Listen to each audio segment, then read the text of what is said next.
স্বামী বিদেশে পড়ে থাকে, বাচ্চারা বাবার আদর ছাড়া বড় হবে, নামমাত্র বউয়ের জের ধরে সারা জীবন খালি কথা শুনতে হবে আর রোবটের মতো কাজ করতে হবে। বিনিময়ে উনি কি পাচ্ছে?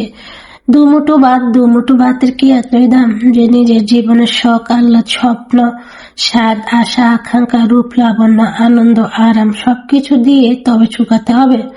বড়ভাবে চোখ দিয়ে কেবল জর্জর করে অশ্রু ঝরছিল। তিনি ছাদের দিকে তাকিয়ে অশ্রুগুলো লুকানোর চেষ্টা করতেছিলেন।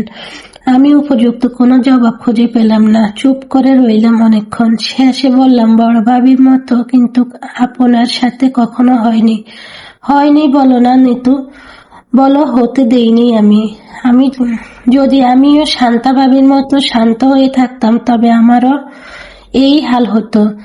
আমাকে তো কালসাপ ডাকো তোমরা, তাই না? তবে জানো কি, সাপ যদি বিষধরই হোক না কেন সর্বদা মাথা নিচু করেই চলে, কিন্তু যখন নিজের বিপদের আশঙ্কা দেখে তখন আর ফেনা না তুলে থাকতে পারে না। তোমার মাকে অন্যায় কিছু বলিনি, চেঁচামেচি তো আরো আগেই না, জাস্ট ঠান্ডা গলায় যুক্তি দিয়ে কিছু কথা বলেছি, তাতে তোমার কষ্ট লাগছে। আর আমার মাকে যে উনি গালি দেন আমার কেমন লাগে বলো?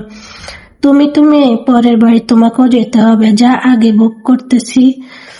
আমরা ভোগ করতেছি সেই পরিস্থিতিতে হয়তো তোমাকেও পড়তে হবে। যখন সব ছেড়ে ছুড়ে গিয়ে দেখবে ওরা তোমার আপন না করে উল্টো কষ্ট দিচ্ছে, তখনই কেবল আজকের এই আমাদের বিষয়টা বুঝবে তুমি। তবে আমি চাই না তোমার জীবনে এমন দিন আসুক। আমি আর কোনো কথাই বললাম না, উঠে চলে এলাম। মনে হচ্ছিল দিক দিশা হারিয়ে ফেলছি ওনার সাথে। আমি কিছুতেই কথায় পারবো না। মা হয়তো আসলে মাঝে মধ্যে বেশি রাগারাগি করে ফেলেন। বাড়িতে একজন ছোটা কাজের লোক রাখা হয়েছে, সে রান্না বাদে বাকি কাজগুলো করে দিয়ে যায়। মা শুনে খুবই রাগ করছিলেন, শেষে কিনা ভদ্রলোকের বাড়ির জিনিসপত্রে জের হাত পড়বে। বাড়ির বউদের কি হাতের বল সব হাওয়া হয়ে গেছে নাকি? মেজভাবি ইদানিং বেশ অসুস্থ থাকে। বড়ভাবি অবশ্যই বলেছিলেন উনি একাই সবটা করতে, কিন্তু কোনো লাভ হয়নি। শেষমেশ কাজের লোক রাখতেই হলো। মেজভাবি আসার পর আসলে এই বাড়িতে অনেক নিয়মই বদলেছে। মা সবসময় হাই হুতাশ করে এড়িয়ে